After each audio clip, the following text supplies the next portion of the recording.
জিন্দাবাদ ওয়েলকাম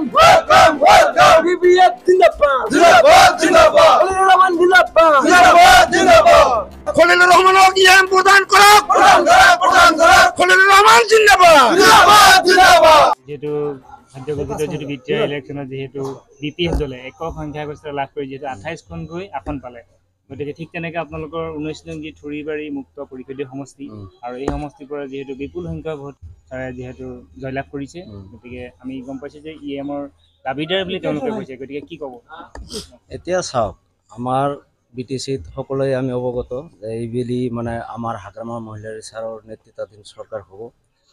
আমাৰ এই থুৰিবাৰী অঞ্চলটো মানে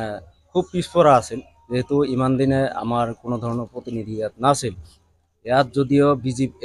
এজিপি আৰু ইউপিপিএলে প্ৰতিনিধিত্ব কৰিছিল কিন্তু আমাৰ সমষ্টিখনত কোনো ধৰণৰ উন্নয়ন কৰা আমি দেখা পোৱা নাই তো এইবেলি ৰাইজে চিন্তা চৰ্চা কৰি আমাৰ হাগ্ৰামা ছাৰৰ মনোনীত প্ৰাৰ্থী খলিলুৰ ৰহমান ছাৰক প্ৰাৰ্থিত্ব প্ৰদান কৰিলে তাৰপিছত ৰাইজে হিলদল ভাঙি মানে এই আমাৰ থুৰিবাৰীৰ উন্নতিৰ স্বাৰ্থত ৰাইজে হিলদল ভাঙি তেওঁক ভোট প্ৰদান কৰিলে তো এতিয়া এই ঠিক নিৰ্বাচনৰ সময়ত আমাৰ কি কয় হাগ্ৰামা মহিলাৰ ছাৰ আমাৰ ইয়াত বেতবাৰীত আহিছিল তেখেতে হয়তো মানুহৰ যিটো সমাগম সিদিনা ঘটিছে দেখিছে তো দেখি আমাৰ ৰাইজকো এটা কথা দিছে যে খলিলুৰ ৰহমান জিকিব আৰু আমি ইএম দিম তো আমি সেইটো আশাবাদী যাতে আমাৰ ৰহমান ছাৰক যেহেতু বিপুল ভোটত ইয়াত তেখেত জয়ী হৈছে ৰাইজে কৰাইছে গতিকে আমি আশাবাদী আমাক এটা ইএম লাগে আমাৰ ছাৰক ইএম দিব লাগে যাৰ দ্বাৰাই হয়তো আমাৰ এই উন্নত মানে অঞ্চলটো যাতে উন্নত সাধন কৰিব পাৰোঁ আৰু কি মনিৰুল ইছলাম খন্দকাৰ মই এইখন থুৰিবাৰী সমষ্টিৰ য'ত আমি আজি থিয় হৈ আছোঁ এইখন মোৰ নিজা গাঁও এতিয়া কি ক'ব যিহেতু আপোনালোকৰ ৰহমান ছাৰৰ সপক্ষে যিহেতু ইএমৰ যিটো দাবীদাৰ হৈছে গতিকে আপুনি কি ক'ব এই ক্ষেত্ৰত এইটো স্পষ্ট কথা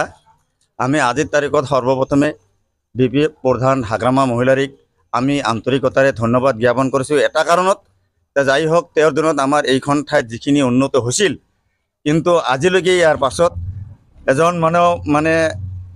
ইতিমধ্যে কৈ গৈছে যে মানে এজিপি আৰু হেৰি নহয় ইয়াত এজিপি চৰকাৰ মানে এজিপি প্ৰতিনিধি নাছিল ইয়াত বিজেপি আৰু অবৰাই মানে আমাৰ ইয়াত MCLA হিচাপে আছিল আৰু কি আজিৰ তাৰিখত দেখা পাইছোঁ যে বিজেপিৰ MLA আৰু বিজেপিৰ পৰাই তাৰমানে MCLA মানে চলি আছিল তেওঁলোকৰ দিনত আমাৰ এইখন ঠাইত থুৰিবাৰী অঞ্চলত আমাৰ অঞ্চলবোৰত তেওঁলোকৰ ভৰিত খোজো এটাও পৰা নাই আমি দেখিবলৈ পোৱা নাই আমি থুৰিবাৰী ৰাইজ অতিষ্ঠ আছোঁ তেওঁৰ ওপৰত আমি যাৰ কাৰণে অতি আশাবাদীৰে আমি হাগ্ৰামা ছাৰক মানে তেওঁক মানে এখন হাত শক্তি কৰাৰ কাৰণে আমি আমাৰ মাননীয় খলিলুৰ ৰহমান আমি তেওঁক মানে বিপিএফৰ প্ৰাৰ্থী হিচাপে মানে সমস্ত ৰাইজে জাতি জনগোষ্ঠী নিৰ্বিশেষে ইয়াত অসমীয়া বঙালী মুছলিম বিহাৰী কোনো পাৰ্থক্য নাই আমি সকলোৱে মিলিজুলি তেওঁক আমি সৰ্ববৃহৎ মানে ভোট দান কৰি জয়যুক্ত কৰিছোঁ গতিকে আমি এটাই কথা ক'ব বিচাৰোঁ যে আমি যিহেতু ইমান আশাবাদী ইমান কষ্ট কৰি যে বিপিএফৰ তৰফৰ পৰা বা হাগ্ৰামাৰ তৰফৰ পৰা আমাৰ থুৰিবাৰীত কোনোদিনো বিপিএফৰ প্ৰাৰ্থী দিয়া নাছিল আমাৰ মাইনৰিটি কেণ্ডিডেটক এইবাৰ ইটো আমি আৰু সুখী যে আমি মাইনৰিটি জনগোষ্ঠীয়ে মানে বিপিএফ তথা হাগ্ৰামা মহিলাৰীৰ পৰা যে আমি প্ৰাৰ্থিত্বটো লাভ কৰিছোঁ এইটো আমি ইয়াৰ কাৰণেও হাগ্ৰামা মহিলাৰ সমস্ত বিদেশীবাসীৰ উন্নতি হিচাপে আমি কামনা কৰোঁ এইখন চৰকাৰে যাতে বিদেশীবাসীৰ আশা আকাংক্ষা যাতে পূৰণ কৰে তাৰ কাৰণে আমি আশাবাদী কথা হাগ্ৰামা মহিলাৰী ছাৰে আমাৰ জনসভাত ইতিমধ্যে ইএম দিয়া কথাটো কৈ গৈছে কিন্তু যদি তেওঁ নকলো হয় তথাপি আমি সমষ্টিবাসীৰ আমাৰ দাবী যে সেই ইএম নহয় আমাক এটা যাতে গুৰুত্বপূৰ্ণ ইএমৰ পদ দি আমাৰ প্ৰাৰ্থীজনক যাতে সন্তুষ্ট কৰে আমি সমষ্টিবাসীও যাতে সন্তুষ্ট হওঁ ইয়াৰ কামনা কৰি মই আপোনালোকৰ ওপৰত যাতে প্ৰচাৰ মাধ্যমে যাতে এই বস্তুটো মানে বিপিএফ তথা